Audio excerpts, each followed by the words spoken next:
Welcome class 10th. Today's our chapter is 5 arithmetic progression and exercise 5.2 question 6 and 6, 7th, 8th. Question 6 is check whether minus 150 is the term of AP. Minus 150 इस AP की series में आता है या नहीं आता है, आपको ये चेक करना है। सीरीज आपके पास गिवन है 11, 8, 5, 2 डैश, तो माइनस 150 इससे आगे आएगा। तो आपको बताना है कि ये जो एपी है ये माइनस 150 को कंसिडर करती है या फिर नहीं करती है, चेक करते हैं। तो इसके लिए क्या करना पड़ेगा हमें, a इज इक्वल टू हमारे पास कितना है 11, d is equal to second term minus first term which is equal to minus 3 and हमें विच टर्म मतलब हम मान लेते हैं माइनस 150 को हम लास्ट टर्म मान लेते हैं, तो A N is equal to minus का यहाँ पर ले लेते हैं माइनस 150। तो अगर हमारा एन एक नेचुरल नंबर आया, भाई टर्म क्या हो सकती है, फर्स्ट टर्म हो सकती है, second term, third term, fourth term. हमारी जो टर्म है वो मिक्स फ्रैक्शन में तो आ नहीं सकती, 2.5, 3.5 लाइक समथिंग 15.5, इस तरह से तो एपी में सीरीज होती नहीं है, टर्म्स नहीं होती है, first term, second term, 10th term, 15th term ऐसे हो सकता है, लेकिन हाफ में मिक्स फ्रैक्शन में नहीं होती है। अगर हमारा एन एक नेचुरल नंबर आया तो 150 इस एपी की सीरीज में कंसिडर होगा, अदरवाइज नहीं होगा। चेक करते हैं। तो उसके लिए हमें क्या करना पड़ेगा, we know that A N is equal to A plus N minus 1 into D. A N की वैल्यू माइनस 150, ए आपका 11 प्लस एन आपको निकालना है और डी की वैल्यू माइनस 3। इसको इधर लेके आएंगे, minus 150 minus 11 equal to N minus 1 into minus 3। तो ये आपके पास कितना आ गया 6 minus 161 equal to N minus 1।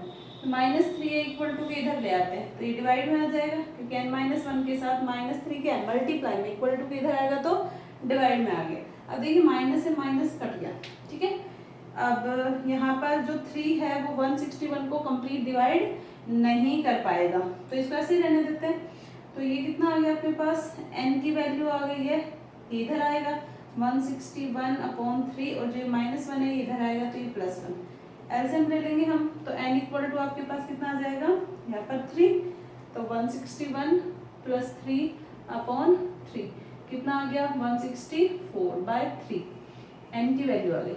अब हम इसको कट करके देखते हैं। देखिए 3 5 जा 15, 1 कैरी, 3 4 जा 12, 2/3, 15 holes 2/3 which is not possible। n है वो हमारा मिक्स फ्रैक्शन में नहीं आ सकता। तो अब हम यहाँ पर क्या कहेंगे, minus 150 is not in the term of this AP. अगर हमारा n यहाँ पर 54 आ जाता तो हम कह देते कि 54th टर्म हमारी माइनस 150 होगी, लेकिन यहाँ पर 54 होल्स 2/3, तो मिक्स फ्रैक्शन में n हमारा नहीं आ सकता। इसलिए आप क्या करेंगे, अगर आपको कोई भी एपी ऐसे चेक करनी हो, कोई भी नंबर बीच में दे दे कि ये नंबर इस एपी को कंसिडर करता है या नहीं करता है, तो आपको क्या निकालना पड़ेगा, n निकालना पड़ेगा। n अगर हमारा नेचुरल नंबर आएगा तो हम कहेंगे कि ये कंसिडर कर रहा है, अदरवाइज नहीं कर रहा है। इसलिए यहाँ पर n हमारा मिक्स फ्रैक्शन में, इसलिए हम कहेंगे कि minus 150 is not in the term of this AP. आपका क्वेश्चन नंबर 6 था। क्वेश्चन नंबर 7 देखिए। Question number 7 is find 31st term of the AP. आपको एपी की 31st टर्म निकालनी है, whose 11th term is 38 given है, whose 16th term is 73। अब देखिए यहाँ पर 11th टर्म को अगर मैं देखूँ, यहाँ पर A N is equal to क्या होता है, A plus N minus 1 into D. N की वैल्यू कितनी है 11, तो यहाँ पर ए 11 पुट करूँ तो ये कितना आ गया, ए प्लस एन की जगह 11 minus 1 into D, A plus 10d equal to A 11। ये आपको पता भी है, मैंने बताया भी था कि एपी की जो सीरीज होती है वो कैसे चलती है, A plus D, A plus 2d, A plus 3d, ऐसे सो ऑन चलती है। तो हमारे पास ए 11 है, तो ए 11 को मैं कैसे लिख सकती हूँ, A plus 10d। I think आपको समझ आ गया होगा कहाँ से लिखा है ये। ए 11 की जगह मैं क्या लिख सकती हूँ, A plus a plus 10d equal to कितना गिवन है 38। इक्वेशन फर्स्ट आ गई। सिमिलरली यहाँ पर n की वैल्यू 16 पुट करेंगे तो कितना आ जाएगा a plus 15d is equal to 73। ये आपको ऐसे निकाल के दिखाने की जरूरत नहीं है, आप डायरेक्ट भी यूज कर सकते हैं। ठीक है, ये आपकी इक्वेशन आ गई सेकेंड। ये आपको मैंने समझाने के लिए यहाँ पर लिखा है कि n की वैल्यू स्टैंडर्ड फॉर्मूला में पुट करते हैं तो ये आता है। अगर 11 है तो a प्लस तो आएगा ही, लेकिन 11 है तो कितना आएगा 10d आएगा। 16 है तो a प्लस 15d आएगा। ठीक है, मैं इसको रब कर देती हूँ यहाँ से। अब मेरे पास 11th टर्म भी है, 16 टर्म है, मुझे 31st टर्म निकालनी। 31st यहाँ पर देखिए 31st टर्म निकालनी, तो 31st क्या होगा इसकी तरह a प्लस और यहाँ 31st है तो कितना आ जाएगा 30d। मैं 31st टर्म की वैल्यू निकाल सकती हूँ अगर मेरे पास a और d की वैल्यू आ जाए तो हम इक्वेशन फर्स्ट और सेकंड को सोल्व कर देते हैं by elimination method, substitution method, जो हमने थर्ड चैप्टर में पढ़ा था। तो मैं इसको सोल्व करती हूँ। इसके नीचे लिखते हैं a plus 15d equal to 73। Solve करते हैं बाय एलिमिनेशन मेथड ना, बाय एलिमिनेशन मेथड। तो एलिमिनेशन मेथड अगर हम सोल्व करेंगे इसको तो मेरे पास क्या आएगा माइनस माइनस माइनस, तो ये कैंसिल हो जाएगा। 10 minus 15 minus 5d and 38 minus 73 minus 35। तो d की वैल्यू मेरे पास कितनी आ गई 35/5, कितना आ गया 7 आ गया। ठीक है, d की वैल्यू आ गई, किसी भी इक्वेशन में पुट कर दो। d की वैल्यू हम यहाँ पर पुट कर देते हैं a प्लस 15, d की वैल्यू कितनी आई थी आपके पास 7 इक्वल टू 73। a प्लस 15 7 जा 105 equal to 73। a equal to 73 minus 105, इसमें से माइनस करेंगे तो कितना आ जाएगा 73 माइनस करेंगे तो कितना आएगा 32 माइनस 32। तो a की वैल्यू आपके पास कितनी आ गई माइनस 32। आपके पास a भी आ गया, आपके पास d भी आ गया। अब आपको क्या निकालना है 31st टर्म निकालनी है। यहाँ पुट कर दे वैल्यू।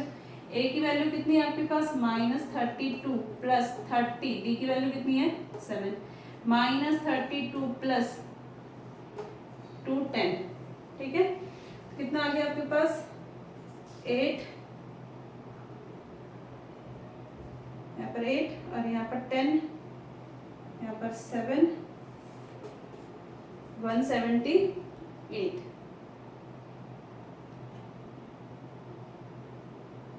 कितना आ गया 31st टर्म की वैल्यू आ गई आपके पास 178 ही आपका आंसर है। तो इस तरह से अगर आपके पास कोई भी कंडीशन गिवन हो तो आप a और d की वैल्यू निकालिए दोनों इक्वेशन को सोल्व करके, और जो भी टर्म आपसे पूछे वो आप निकाल सकते हैं। जैसे हम यहाँ पर देखेंगे क्वेश्चन नंबर 8।